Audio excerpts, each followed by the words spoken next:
ஆண்டவரும் இரட்சகருமாகிய இயேசு கிறிஸ்துவின் தூய நாமம் மகிமைப்படுவதாக. மத்தேயு எழுதிய சுவிசேஷம் 18ஆம் அதிகாரத்தில் உள்ள வசனங்களுக்கான விளக்க உரையை பல்வேறு தலைப்புகளில் நாம் இப்பொழுது சிந்திக்க இருக்கிறோம். திருச்சபை பொழிவு, யார் மிக பெரியவர்? அந்நேரத்தில் சீடர்கள் இயேசுவை அணுகி, விண்ணரசில் மிகப்பெரியவர் யார் என்று கேட்டார்கள். அவர் ஒரு சிறு பிள்ளையை அழைத்து அவர்கள் நடுவில் நிறுத்தி பின்வருமாறு கூறினார்: நீங்கள் மனம் திரும்பி சிறு பிள்ளைகளைப் போல் ஆகாவிட்டால் விண்ணரசுக்குள் நுழைய மாட்டீர்கள் என உறுதியாக உங்களுக்கு சொல்கிறேன். இந்த சிறு பிள்ளையைப் போல தம்மை தாழ்த்தி கொள்பவரே விண்ணரசில் மிக பெரியவர்.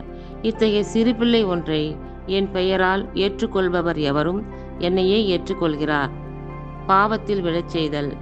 என் மீது நம்பிக்கை கொண்டுள்ள இச்சிறியோருள் எவரையேனும் பாவத்தில் விழச் செய்வருடைய கழுத்தில் எந்திர கல்லை கட்டி அவர்களை ஆழ்கடலில் அமிழ்த்துவது அவர்களுக்கு நல்லது. ஐயோ, பாவத்தில் விழச் செய்யும் உலகுக்கு கேடு. பாவத்தில் விழுவதை தவிர்க்க முடியாது, ஆனால் ஐயோ, அதற்கு காரணமாய் இருப்பவருக்கு கேடு. உங்கள் கையோ காலோ உங்களை பாவத்தில் விழச் செய்தால் அதை வெட்டி எறிந்து விடுங்கள். நீங்கள் இரு கையுடையோராய் அல்லது இரு காலுடையோராய் என்றும் அணையாத நெருப்பில் தள்ளப்படுவதை விட கை ஊனமுற்றோராய் அல்லது கால் ஊனமுற்றோராய் நிலைவாழ்வில் நுழைவது உங்களுக்கு நல்லது. உங்கள் கண் உங்களை பாவத்தில் விடச் செய்தால் அதை பிடுங்கி எறிந்து விடுங்கள். இரு கண்ணுடையோராய் எரி நரகில் தள்ளப்படுவதை விட ஒற்றை கண்ணராய் நிலைவாழ்வில் நுழைவது உங்களுக்கு நல்லது. காணாமற் போன ஆடு பற்றிய உவமை. இச்சிறியோருள் ஒருவரையும் நீங்கள் இழிவாக கருத வேண்டாம். கவனமாயிருங்கள். இவர்களுடைய வானதூதர்கள் என் விண்ணக தந்தையின் திருமுன் எப்பொழுதும் இருக்கின்றார்கள் என நான் உங்களுக்கு சொல்லுகிறேன். ஏனெனில் மானிட மகன் நெறி தவறியோரை மீட்கவே வந்தார். இந்த நிகழ்ச்சியை பற்றி நீங்கள் என்ன நினைக்கிறீர்கள்? ஒருவருக்கு 100 ஆடுகள் இருக்க அவற்றுள் ஒன்று வழி தவறி அலைந்தால் அந்த 99 ஆடுகளையும் மலைப்பகுதியில் விட்டுவிட்டு வழி தவறி அலையும் ஆட்டை தேடிச் செல்வார் அல்லவா? அவர் அதை கண்டுபிடித்தால் வழி தவறி அலையாத 99 ஆடுகளையும் பற்றி மகிழ்ச்சி அடைவதை விட வழி தவறிய அந்த ஓர் ஆட்டை பற்றியே மிகவும் மகிழ்ச்சி அடைவார் என உறுதியாக உங்களுக்கு சொல்கிறேன். அவ்வாறே இச்சிறியோருள் ஒருவர் கூட நெறி தவறி போகக்கூடாது என்பதே உங்கள் விண்ணக தந்தையின் திருவுளம். பாவம் செய்யும் சகோதரர். உங்கள் சகோதர சகோதரிகளுள் ஒருவர் உங்களுக்கு எதிராக குற்றம் செய்தால் நீங்களும் அவரும் தனித்திருக்கும் போது அவரது குற்றத்தை எடுத்து காட்டுங்கள். அவர் உங்களுக்கு செவி சாய்த்தால் நல்லது, உங்கள் உறவு தொடரும். இல்லை என்றால் 2 அல்லது 3 சாட்சிகளுடைய வாக்குமூலத்தால் அனைத்தும் உறுதி செய்யப்படும் என்பதற்கு ஏற்ப உங்களோடு 1-2 பேரை கூட்டிக் கொண்டு போங்கள். அவர்களுக்கும் செவி சாய்க்காவிடில் திருச்சபையிடம் கூறுங்கள். திருச்சபைக்கும் செவி சாய்க்காவிடில் அவர் உங்களுக்கு வேற்றினத்தவர் போலவும் வரி தண்டுபவர் போலவும் இருக்கட்டும். மண்ணுலகில் நீங்கள் தடை செய்பவை அனைத்தும் விண்ணுலகிலும் தடை செய்யப்படும். மண்ணுலகில் நீங்கள் அனுமதிப்பவை அனைத்தும் விண்ணுலகிலும் அனுமதிக்கப்படும் என நான் உறுதியாக உங்களுக்கு சொல்லுகிறேன்.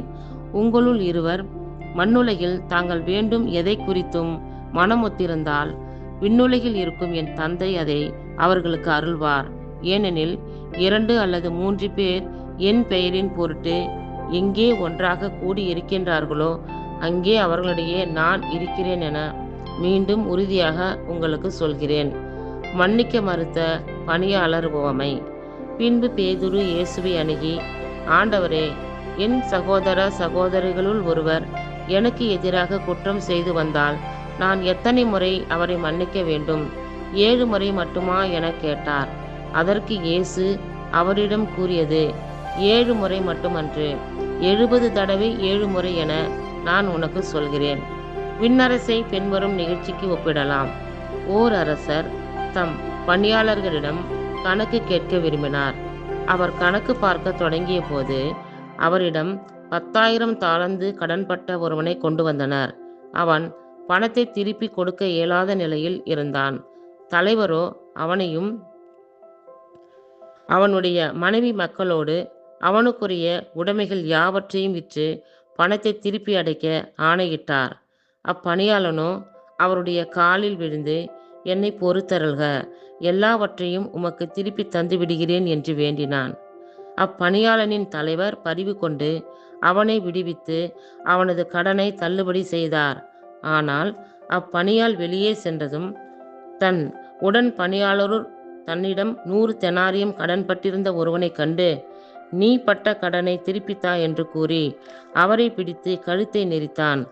அவனுடைய உடன் பணியாளர் காலில் விழுந்து, என்னை பொறுத்தருள்க, நான் திருப்பி கொடுத்து விடுகிறேன் என்று அவனை கெஞ்சி கேட்டார். ஆனால் அவன் அதற்கு இசையாது கடனை திருப்பி அடைக்கும் வரை அவரை சிறையில் அடைத்தான்.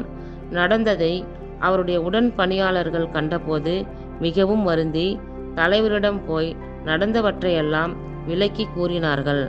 அப்போது அவனுடைய தலைவர் அவனை வரவழைத்து, பொல்லாதவனே, நீ என்னை வேண்டிக் கொண்டதால் அந்த கடன் முழுவதையும் உனக்கு தள்ளுபடி செய்தேன். நான் உனக்கு இரக்கம் காட்டியது போல நீயும் உன் உடன் பணியாளருக்கு இரக்கம் காட்டியிருக்க வேண்டுமல்லவா என்று கேட்டார். அத்தலைவர் சினம் கொண்டவராய் அனைத்து கடனையும் அடைக்கும் வரை வதைப்போரிடம் அவனை ஒப்படைத்தார். உங்களுள் ஒவ்வொருவரும் தம் சகோதர சகோதரிகளை மனமாற மன்னிக்காவிட்டால் விண்ணுலகில் இருக்கும் என் தந்தையும் உங்களுக்கு இவ்வாறே செய்வார்.